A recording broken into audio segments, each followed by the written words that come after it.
비닐봉지가 사라지고 있습니다. 그것도 반도체 강국이라 불리던 대만에서 말이죠. 나프타 공급이 끊기면서 플라스틱 원료가 바닥났고 마트 계산대 앞 풍경마저 달라졌거든요. 이게 끝이 아닙니다. 진짜 무서운 건 따로 있죠. 대만 전체 전력의 절반, 무려 50%를 단 하나의 연료에 의존하고 있다는 사실입니다.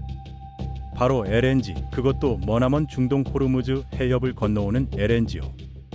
만약 그 좁은 바닷길이 막힌다면 대만은 단 14일 만에 암흑천지가 됩니다. TSMC의 반도체 공장들도 멈춰서겠죠.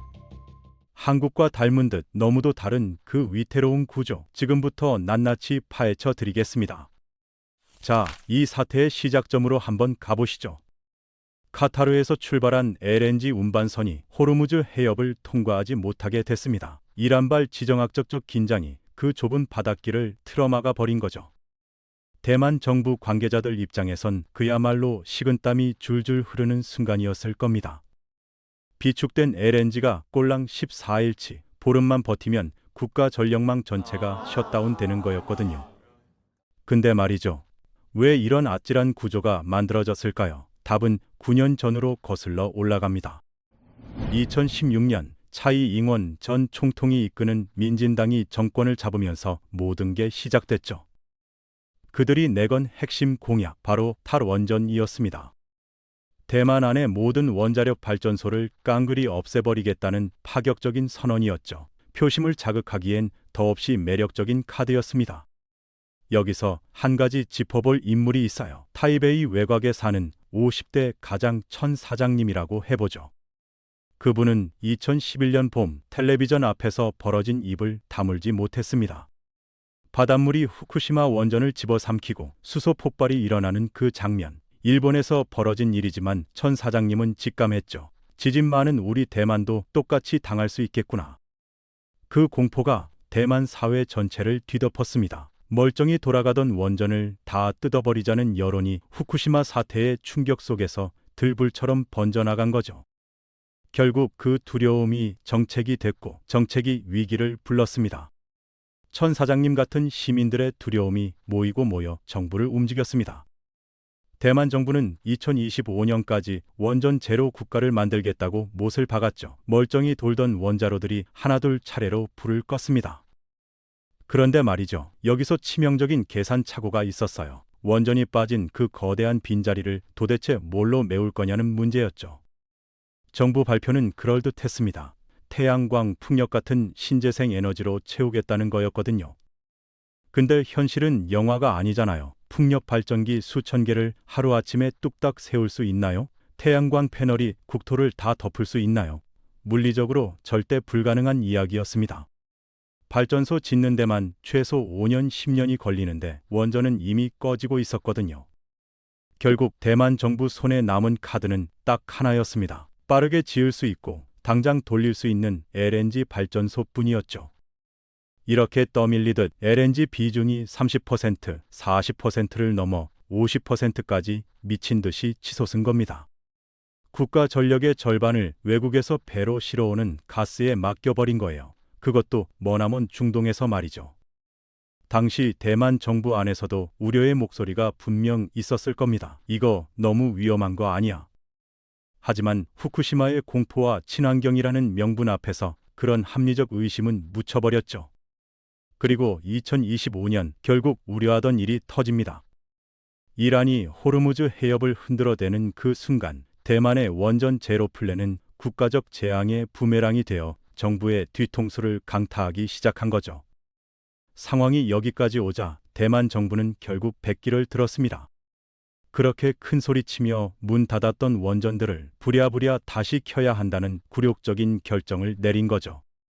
정치인들에겐 자존심이 와르르 무너지는 순간이었을 겁니다. 근데 왜 대만은 다른 나라들보다 유독 전기 문제로 발을 동동 구르는 걸까요? 답은 의외로 간단합니다. 바로 그 이름, TSMC 때문이에요. 여러분, 이 숫자 한번 들어보세요. TSMC라는 단 하나의 회사가 대만 전체 전력 발전량의 9%에서 10%를 혼자서 꿀꺽 삼키고 있습니다. 어마어마하죠. 일개 기업이 국가 전기의 10분의 1을 빨아들이는 겁니다. 생각해보세요. 신주 과학단지에 있는 TSMC 공장들은 24시간 365일 단 1초도 멈추지 않습니다. 멈추면 안 되거든요. 반도체 웨이퍼 한 장 가격이 수천만 원인데 정전 한 번에 수율이 박살나면 그 손실은 천문학적입니다. 그런데 애플, 엔비디아, AMD 같은 글로벌 빅테크들의 주문이 끝없이 밀려들고 있죠. 첨단 3나노, 2나노 공정으로 갈수록 전기 먹는 양은 미친 듯이 늘어납니다. 매년 기하급수적으로 팽창하는 중이에요. 자, 한번 그림을 그려보시죠. 한쪽에선 원전을 꺼서 발전량을 줄이고 있어요. 다른 한쪽에선 TSMC가 전기를 블랙홀처럼 빨아들이고 있고요. 이게 정상적인 국가 시스템일까요? 효율 떨어지는 LNG 발전기를 아무리 풀가동해도 답이 안 나오는 구조였던 겁니다. 결국 대만의 국가 전력망은 턱 밑까지 물이 차오른 채 언제 무너져도 이상하지 않은 살얼음판 위에 올라서고 만 거죠. 살얼음판이라는 표현 절대 과장이 아닙니다. 전력 시스템에는 예비율이라는 개념이 있어요. 갑작스러운 사고나 수요 폭증에 대비한 여유분이죠. 근데 대만의 이 예비율이 거의 0에 수렴해 버렸습니다. 쉽게 말씀드릴게요. 한여름 폭염에 가오슝에 사는 린 아주머니가 에어컨을 틀어요. 옆집도 틀고 윗집도 틀고 온 동네가 다 틀어버립니다. 평소엔 아무 문제 없던 일이죠. 근데 지금 대만에선 이게 재앙의 시작입니다. 수요가 공급을 살짝만 넘어서도 시스템 전체가 픽 쓰러져 버리거든요. 도미노처럼 말이죠. 실제로 어떤 일이 벌어졌을까요? 2020년대 들어 대만은 국가 전체가 깜깜해지는 초대형 블랙아웃을 무려 3번이나 겪었습니다. 상상해보세요. 신호등이 꺼지고 엘리베이터가 멈추고 병원 응급실이 비상 발전기로 버티는 그 아수라장. 대만 시민들이 그걸 3번이나 경험한 겁니다. 선진국에서 좀처럼 보기 힘든 풍경이죠. 문제는 이게 단순히 시민들 불편으로 끝나지 않는다는 거예요. TSMC 공장이 단 몇 분만 정전돼도 손실액이 수천억 원으로 튀어오릅니다. 만들고 있던 웨이퍼 수만 장이 한꺼번에 폐기 처분되거든요. 대만 GDP의 핵심 동맥인 반도체 산업이 전기 부족 하나로 휘청거리는 거죠.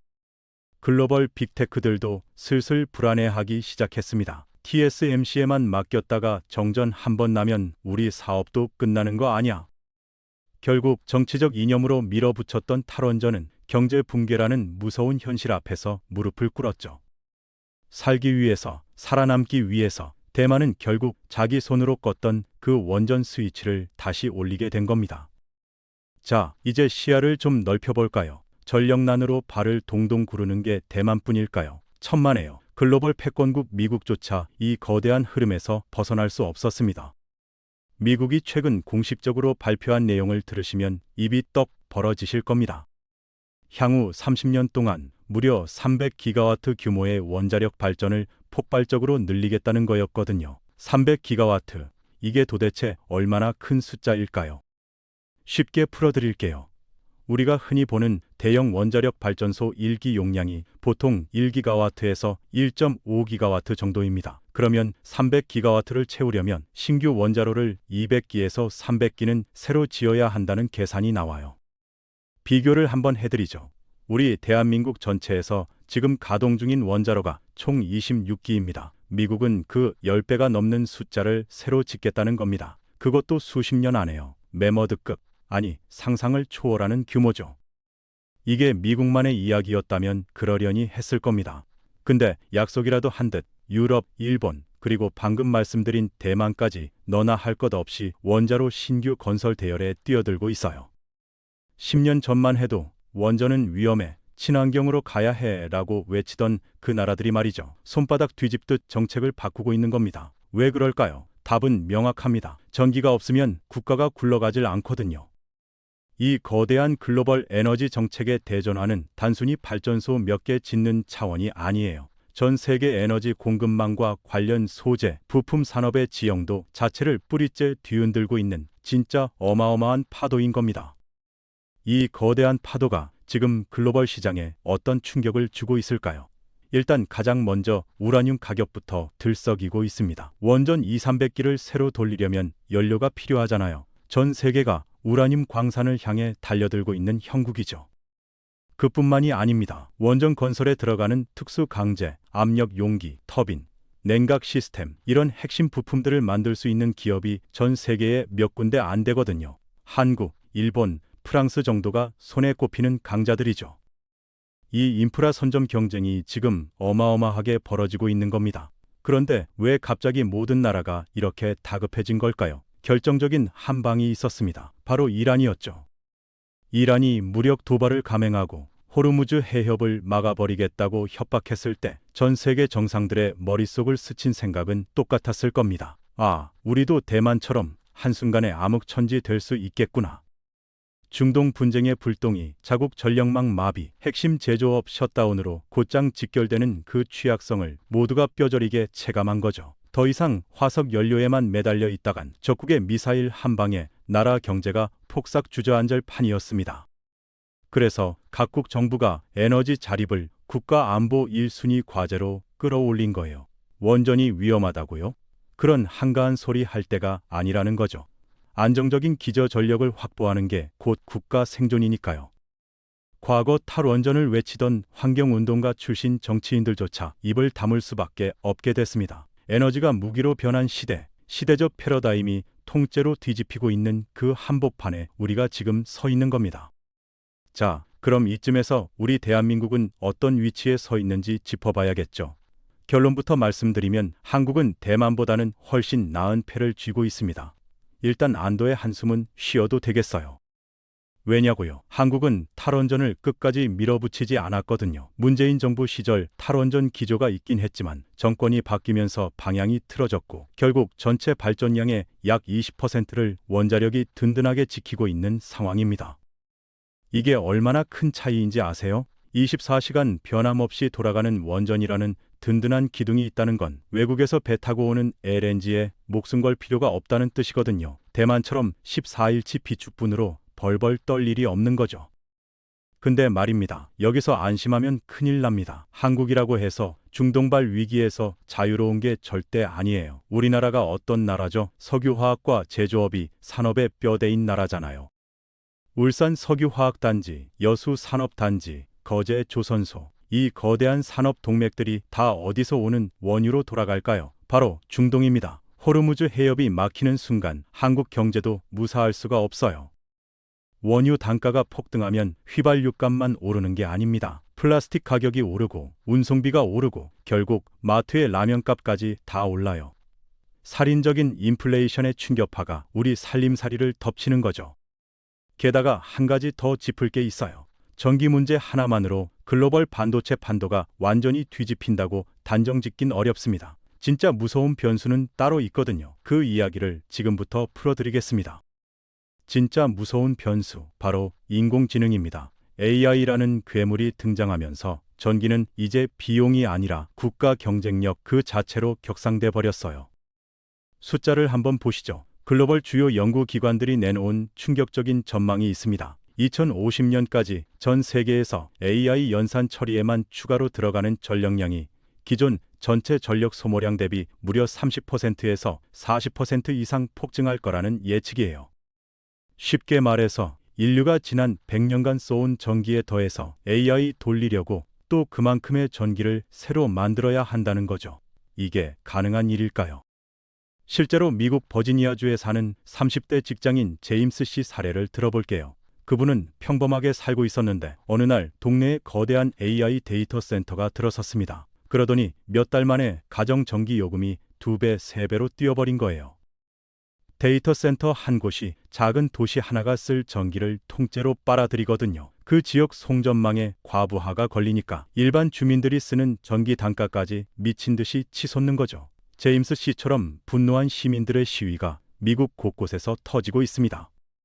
이게 먼 미래의 공상과학 이야기가 아니라는 게 핵심이에요. 지금 이 순간 미국 텍사스에서, 아일랜드 더블린에서, 싱가포르에서 똑같이 벌어지고 있는 현실입니다. 문제는 인류가 지금까지 깔아놓은 발전 인프라로는 이 갈증을 절대 해소할 수 없다는 점이에요. 화력, 환경 규제 때문에 못 짓고요. 신재생, 변동성 때문에 AI 데이터 센터 못 돌립니다. 결국 답은 원전 하나로 좁혀지는 거죠. 자, 다시 대만으로 돌아가 봅시다. AI가 요구하는 어마어마한 전력량, 이걸 대만 본토의 부실한 전력망으로 감당할 수 있을까요? 답은 절대 불가능입니다. 이게 바로 TSMC의 미래에 박힌 가장 치명적인 가시예요. TSMC 경영진 입장에서 한번 생각해 보세요. 글로벌 빅테크 주문은 산더미처럼 쌓여 있는데 본토에선 정전이 나고 LNG는 끊길 위기에 처해 있어요. 가만히 앉아서 죽음을 기다릴 순 없잖아요. 그래서 TSMC가 꺼낸 카드가 바로 글로벌 분산입니다. 단순히 대만 정부의 전기 공급만 기다리는 게 아니라 막대한 자본을 쌓아들고 미국 애리조나로, 일본 구마모토로, 독일 드레스덴으로 공장을 옮기기 시작한 거죠. 이게 얼마나 영리한 전략이냐 하면요. 대만 본토가 떠안아야 할 블랙아웃 리스크와 전력 부담을 안정적인 전기가 보장되는 선진국 인프라에 슬쩍 떠넘기는 그림이거든요. 미국 정부 돈으로 짓고 미국 전기로 돌리는 거죠. 근데 여기서 끝이 아닙니다. 진짜 핵심적인 이유가 따로 있어요. 바로 중국이라는 거대한 그림자입니다. 시진핑 주석이 입버릇처럼 이야기하는 대만 통일, 이게 단순한 정치적 수사가 아니거든요. 만약 대만 해협에서 무력 충돌이 터지면 어떻게 될까요? TSMC 공장이 미사일에 맞거나 아니면 중국 손에 넘어가면 글로벌 반도체 공급망 전체가 박살납니다. 그래서 TSMC는 필사적으로 계란을 한 바구니에 담지 않는 전략을 펴는 거예요. 게다가 미국 정부는 첨단 반도체 공장을 자국에 강제 유치하려고 거센 압박을 가하고 있고, 일본과 유럽은 천문학적인 보조금을 미끼로 던지고 있습니다. 이 복잡한 지정학적 이해관계가 만들어낸 불가피한 결과물인 셈이죠. TSMC가 파운드리 지도를 새로 그리고 있다면 메모리 반도체 분야는 어떨까요? 여기선 우리 대한민국이 절대 강자입니다. 삼성전자와 SK하이닉스가 글로벌 메모리 공급량의 70%를 쥐고 흔들고 있죠. 특히 지금 이 순간 가장 뜨거운 시장이 있습니다. 바로 HBM, 고대 여폭 메모리예요. AI 데이터 센터 성능을 좌우하는 필수 부품인데요. 이 시장의 90%를 한국 기업들이 싹쓸이하고 있습니다. 거의 완벽한 독점이죠. 엔비디아 젠슨 황 CEO가 한국에 올 때마다 SK하이닉스 이천 공장이나 삼성 평택 캠퍼스를 굽신거리며 찾아오는 이유가 뭐겠어요? HBM 없이는 AI 칩을 못 만드니까요. 갑이 을한테 매달리는 진풍경이 벌어지는 겁니다. 근데 말이죠. 이 달콤한 독점 구도를 그냥 두고 볼 미국이 아니었습니다. 트럼프 행정부가 충격적인 카드를 꺼내 들었거든요. 자국 기업 인텔의 지분 9%를 미국 정부가 직접 인수해버린 겁니다. 자유시장 경제의 본산이라는 미국 정부가 직접 기업 주주가 된다. 이건 보통 사건이 아니에요. 한국이 장악한 메모리판을 통째로 업겠다는 강력한 신호탄이었던 겁니다. 여기서 더 무서운 소식이 들려왔어요. 인텔이 막대한 자본을 가진 일본 소프트뱅크 손정희 회장과 손을 잡았습니다. 새로운 합작 벤처를 설립한다는 거였죠. 목표가 뭐냐고요? 한국이 자랑하는 HBM을 완전히 박살내겠다는 거였습니다. 미일 연합군이 발표한 신무기, 이름하여 GAM, AI 전용 메모리라는 거예요. 향후 3년 안에 HBM보다 연산 속도는 훨씬 빠르고 발열과 전력 소모는 획기적으로 줄인 차세대 메모리를 시장에 내놓겠다고 선언해버린 겁니다. 만약 이 미일연합의 GAM 프로젝트가 정말로 성공 궤도에 오른다면 어떻게 될까요? 난공불락이라 믿었던 한국 반도체의 독점 지위가 하루아침에 곤두박질 칠 수 있습니다. 삼성과 하이닉스 임원들이 밤잠을 설치는 이유죠. 결국 핵심은 이거예요. AI와 반도체라는 첨단 산업은 막대한 전기 위에 세워져 있고 그 위엔 더 거대한 지정학이라는 덫이 단단히 결박되어 있다는 사실입니다. 기술력만으로는 절대 못 이기는 게임이 시작된 거죠. 기술 제국주의 시대, 압도적인 기술력만큼이나 흔들림 없는 에너지 안보, 우방국과의 치밀한 외교전, 그리고 국제 정세를 잇는 해안이 국가의 명운을 지킬 유일한 방패가 될 겁니다. 오늘은 호르무즈 해협이 막혔을 경우 대만에게 닥치는 위기에 대해 알아봤는데요. 다음에는 더 좋은 영상으로 찾아뵙겠습니다.